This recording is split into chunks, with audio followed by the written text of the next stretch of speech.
Good morning, afternoon, evening, YouTube, whenever you're watching this. Those of you who follow my Instagram will recognise the current setup.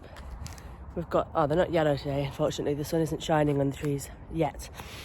The sun hasn't quite risen yet, but we are in my usual morning coffee walk.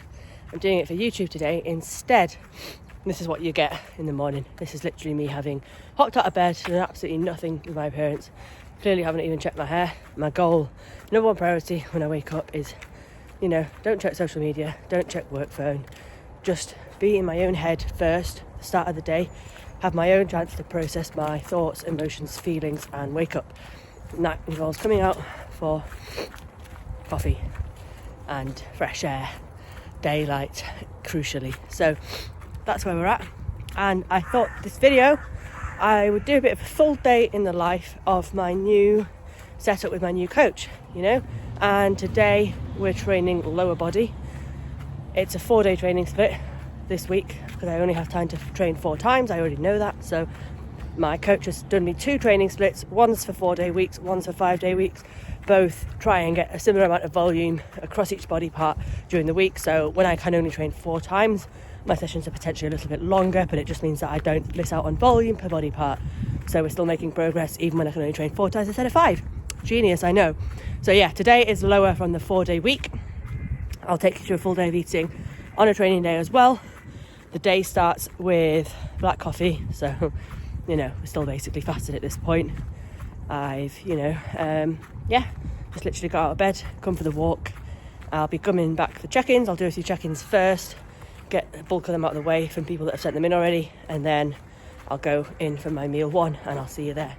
Aloha! So this full day in the life / full day of eating, whatever it was meant to be, is going so well as they always do. It's now 1:45 and I've had 2 meals, which I didn't film making, but I did film them so you can see. Essentially, meal 1, I was busy, so I had to sort of have that at the computer while I was working.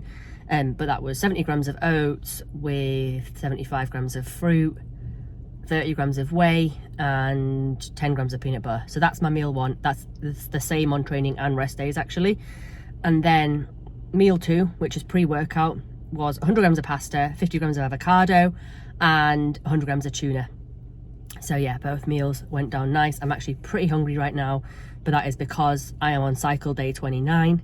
So when I'm due on, I tend to get quite a bit hungrier. If I sound weird as well, it's because I've got this lingering cold that I've had for over a week now. Sound great start to having a new coach, but it is what it is. So that's my first 2 meals gone down. I've done the bulk of my work for the day as well, obviously getting check-ins out of the way and stuff like that. That's the thing about being an online coach. Some days are busier than others. So yeah, I've not really had time to pick up the camera so far, but here we are at the gym. I'll probably film some sets, mainly because I need to send them to my coach. This is actually my 2nd time running this session now, so I've already received feedback from him on last week's movements and little tweaks that I can make, so I'll be going over those again today. And I'll be filming them anyway, majorly to send to him, but at the same time, if I can put them in this video and show you a little bit of what the new full lower day setup looks like, then I will. This is, like I said earlier, part of my 4-day training split, so I do have a lower session this week to get the volume in. I do also have, as part of my 5-day split, a full lower session as well, because, we only have the one. My coach, I made it clear to him that I don't like lower days, but we still do need to get a day where we just have a full lower day either way, because the volume needs to be hit, and that is the way to hit it. So that's that. Gonna go hit lower now, see how we get on, and then we'll be in for the post-workout meal. Aloha! So we're back from the gym. It's 10 to 4 now. So yeah, the session didn't take me too long. It's a really nicely laid out session, and I will go through it in the next clips, little run through, because I actually did film pretty much every exercise. So I'll go through that in the next clip. But for now, we're into post-workout meal. So that is 80 grams of cream of rice, and the nutrition plan specifically says trained by JP. So funnily enough, I'd literally just ordered some Trained by JP cream of rice, which I've never tried Trained by JP cream of rice before. And yeah, I have to say it's nice. The only weird thing about this is how small the scooper is. So that gets me 24 grams of cream of rice. So it's a bit of a small scooper. I feel like they need a sort of 50 gram one, not a 25 gram one. But anyway, I need 80 grams with this meal. So a few scoops worth. So 80 grams of cream of rice. And then we've got 75 grams of berries and 30 grams of protein as well.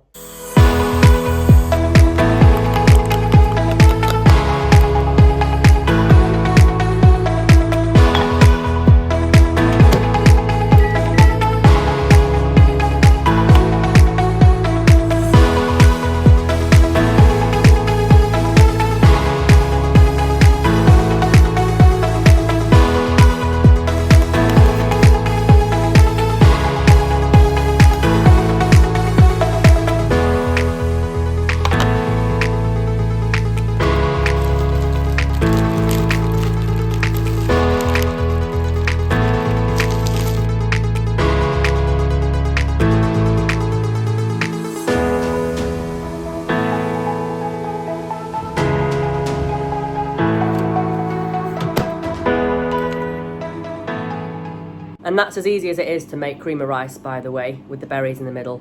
Just that. 1 minute in the microwave, you see the cream of rice consistency goes decent straight away.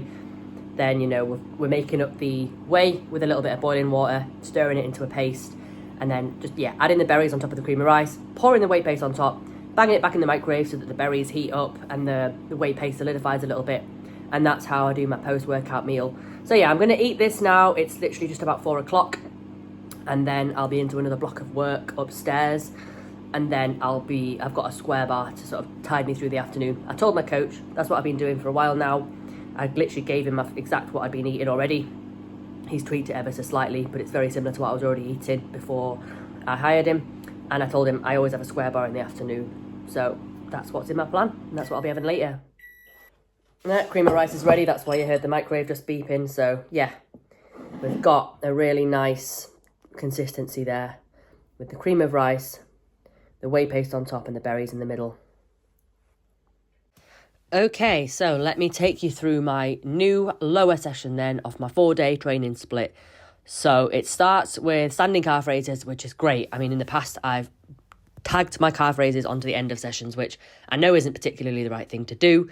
It always becomes a little bit of an afterthought. And starting them at the start of the session is literally like you're actually fresh and raring to go. You've got loads of energy, so they actually just don't feel as bad. Like, I've always dreaded calf raises, and like doing them at the start of the session, like, I actually don't hate them at all.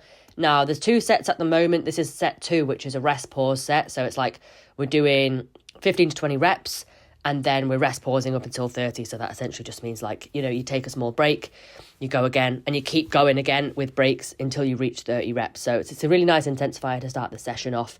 And yeah, really enjoyed this one. Now, the rest of this session, I'm going to do a mix of voiceover because, you know, I've had some really good, helpful cues from my coach based off last week's feedback and not what this week's feedback was. So I can sort of give you little pointers that I received myself.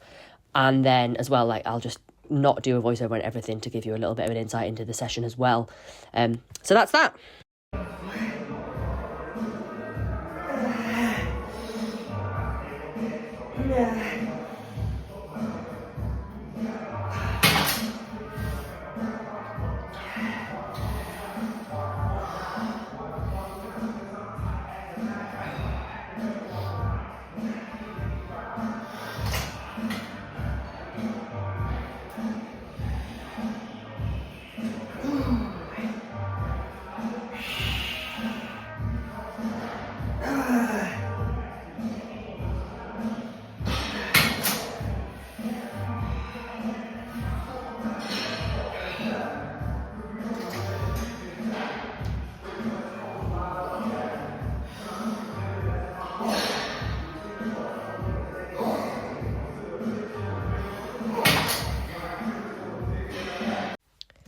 Adductor is exercise 2 then, and we have 2 working sets for now as well. All these sets are likely to escalate in volume, by the way. Like, there's 2 working sets for now. I'm imagining we'll kind of add them as the training block goes on, depending on my recovery capabilities. But for now, it's 2 working sets again on the adductor as well, starting off with a high rep set where we're aiming for 15 to 20 reps, and then a slightly lower rep set. But this was set 1.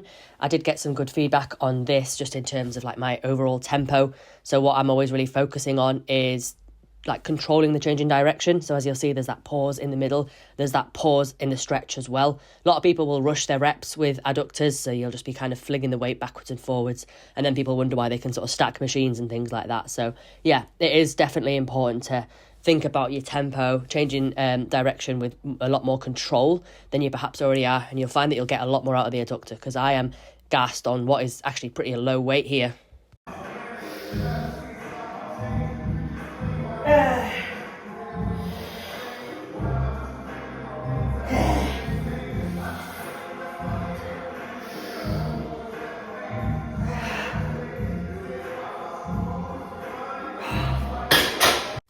Exercise 3 is seated hamstring curl. We're on 2 working sets for now as well, 8 to 12 reps each.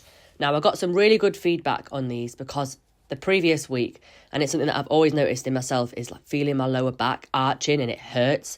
And he told me to really focus on just like almost leaning forward, so that's like my rib cage is down essentially, and just really by focusing on that and really trying not to arch my lower back, that was actually really difficult, and it meant that I actually had to lower the weight But through lowering the weight, honestly, my hamstrings connected so much better. It felt so good. And, you know, as we said to each other, it's like getting the most out of less in bodybuilding, so you're not having to shift such heavy loads and compromise your joints is what's best, because, you know, you're going to grow the muscle there because you're actually connecting the targeted muscle. So yeah, really happy with this.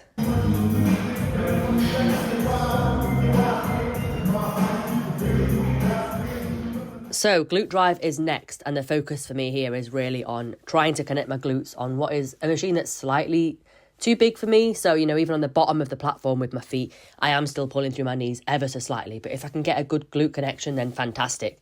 So he told me to really focus on, you know, belly button into pelvis kind of thing. So I was really focusing on pushing my belly button down and like almost wrapping it into my pelvis. And that helped me to sort of, again, just none of that lower arching of the back. Sorry, arching of the lower back, I should say. None of that arching, which is what kind of makes you feel your lower back more sometimes when you're trying to do a hip thrust. So yeah, I definitely connected my glutes a lot better this week, and I got on much better with this movement.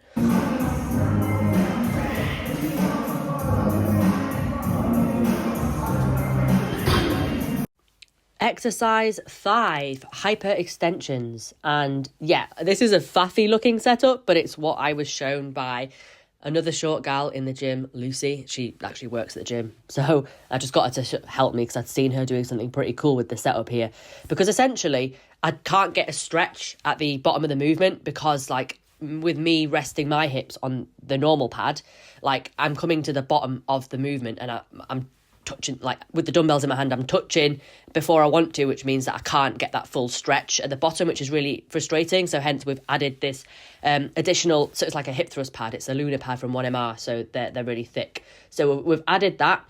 It also means that I'm then able to actually have a bend at the knee, which for a lot of people you'll find that, you know, you're pulling through your knee, you're pulling through your hamstring when you're doing hyperextensions, and it's not a very nice feeling and it takes tension off the glutes. So this is like multi-purpose. It means I'm able to get a full stretch at the bottom. As you'll see here, I can stretch all the way down. The dumbbells aren't clunking onto the machine like they would be if I wasn't elevated by the lunar pad. And then at the same time, you'll see I've got that bend in my knees now. So it means that I'm not getting that pull through the back of my knees. So really, really enjoy this setup. It'll feel really hard to get right, but at the same time, for me and my short person problems, and even for anyone else who just wants to make sure that they, you know, have a bit of a bend in the knee rather than having such straight knees that then you're pulling through your hamstring, this could be like a really good idea for you. So thank you to Lucy Noel. It's not my idea, it's hers. And she actually recommended Tom to me as a coach. So thanks for a lot, Lucy, if you're watching this. So exercise 5 is the first of what I would consider to be, you know, a heavy compound, because I don't go heavy on glute drive.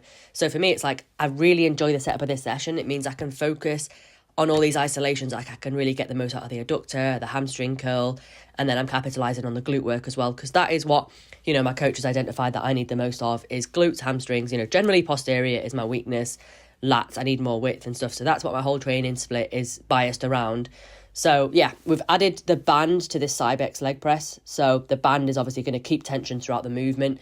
And, you know, because this machine, like, obviously here we're in the, so sorry, this is the lengthen range here where it's just completely light. There's nothing. So you can literally just you could just honestly keep yourself in that position there and just hold the whole machine. It's almost weightless, trust me. So having the band just keeps constant tension throughout. And I find that I connect my quads more on this now, whereas like before it would be all glute, glute, glute. But that's not a problem. I've got leg extensions next, which you'll see in a second. And the reason that we're getting leg extensions at the end of the session is because I'm quad dominant anyway. So we wanted to focus all my energy into the glute and hamstring work at the start of the session. And then quads is just there at the end for a couple of sets. So as you can imagine, this leg press has 2 working sets as well, just like the rest of the session.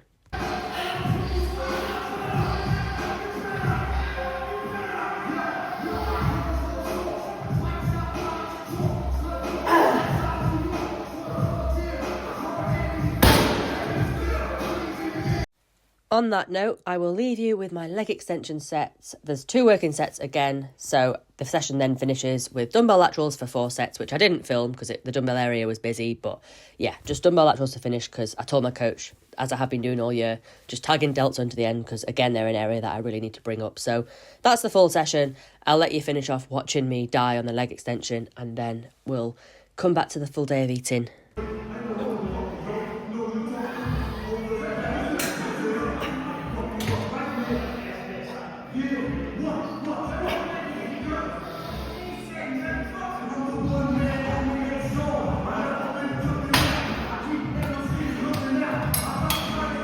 Right, it's now 6 p.m. and I've just got back from evening steps. I had 5,000 to box off. So now I've hit my 10,000 goal, which is great. That's what I need daily at the moment. So I'm just coming back to my squares bar snack, which will put me on until about an hour's time when I go and start to make my dinner / meal 4, which is pitta and tuna. Right then, you guys know the drill. I never ever finish my full days of eating on the night. Don't tend to film in the evening. So I did sort of film my meals, I just didn't talk through them. My meal 4, 2 pittas with a tin of tuna. So on a training day, I do have 2 tins of tuna in one day. We'll see how long that lasts, but honestly, I've been doing that already. Like I said, I told my coach what I like to eat and what I was already eating, and he just put that as it was with just different quantities. So sort of didn't weirdly realise I was having 2 tins of tuna a day, but shock horror, I also have 2 bowls of oats a day. So meal 5 is a bowl of oats, I just make it differently. So actually, as of today, the whole full day of eating is irrelevant because I checked in this morning. It was my first check-in. I'll put the shots on the screen. Didn't love them, to be fair, but it is what it is. We are where we are. And yeah, my oats for both meals on a training day have been up to 75 grams now. So yeah, from this morning I had that. But last night I had 70 grams and it's 30 grams away again. Then I get 20 grams of Nutella and I get 10 grams of dark chocolate. So that's what I had last night. I think I forgot to put my pineapple. I meant to have 100 grams of pineapple in with my meal 4. I forgot. So I just had like berries in the oats instead because I don't really like pineapple in oats, to be fair. And yeah, that was just something for last night. But in future, I've bought pineapple now because I've not previously had it in the house since I got my plan from my coach. He put it in there for a reason, so I can get more vitamin C in my diet. So that's why it's in there. He kind of went through chronometer doing my plan and made sure that the micronutrients were on point. So yeah, pineapple for going forward into meal 4. Other adjustments made are to my cream of rice post-workout. It's now 100 grams instead of 80 grams, which I've shown you in the video. So these were the changes made today. That's just based on, you know, my weight holding, my training performance flying, and we're wanting to obviously continue to elevate training performance across this block before prep starts, you know, just get the most out of training I possibly can, get my food into a really good spot, and just obviously make some genuine physique progress in the next sort of 10 to 12 weeks. So that's that. I will keep you updated, obviously, on how things go, but I hope you kind of enjoyed seeing generally what I'm eating at the moment. Like I say, I know it's slightly been altered since literally yesterday, and I've had a food increase today, but that's generally where it's at. Nothing else changed this morning. Continuing to just crack on with my sessions, send them to my coach, and yeah, just get feedback, implement, and move on. So it's going to be really good. It's going to be a really productive phase. If there's anything else that you'd like to specifically see, obviously we've sort of gone through a bit of a full day of eating just now. If there's like, you know, you want to see my rest day or you want to see more of my training sessions, you want me to talk through them more, please let me know. Let me know how you like the training in terms of like the voiceover or watching me just train raw. Like what kind of video do you prefer in terms of training? Just let me know. I'll implement what you guys want to see. So don't be afraid to just ask. In fact, I really appreciate feedback in the comments. So do leave a comment below if you have got this far. Also, do not forget to like the video if you've got this far. Subscribe to the channel if you are new. And I will see you in the next one. Ciao for now.